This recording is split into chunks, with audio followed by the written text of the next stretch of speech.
Okay, so in this short video, I'm just going to show you how to put your data into NZ so that you can draw your bivariate graph. All right, it's really important to have this graph so that you can copy it into your assessment for the second part. So you'll see here that I have got data from the leaves, so that we collected earlier.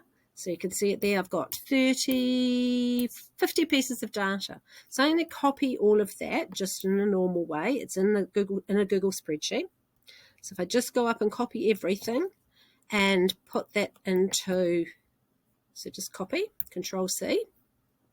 And then if I go to NZ Grapher, I can put it in by going up here to data and looking for the import button. So it's the second one down, import from clipboard, and just click that and it's already in there. So there it all is.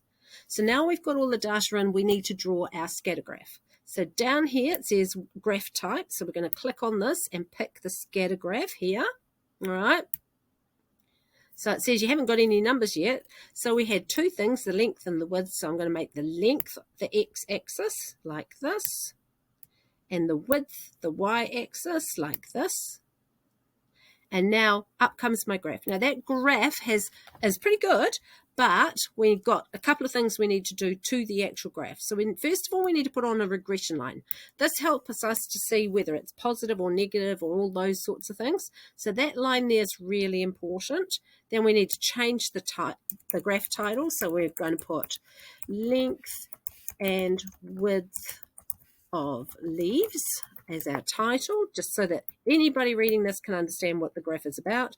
Down here in the x-axis, we're going to add in millimeters, and down here in width, we're going to add in millimeters. All right, now we're going to update the graph, and there we go. So the last thing you need to do as far as the graph is concerned is just right-click and copy the image. Once you've done that, you can go back to your document and paste it in.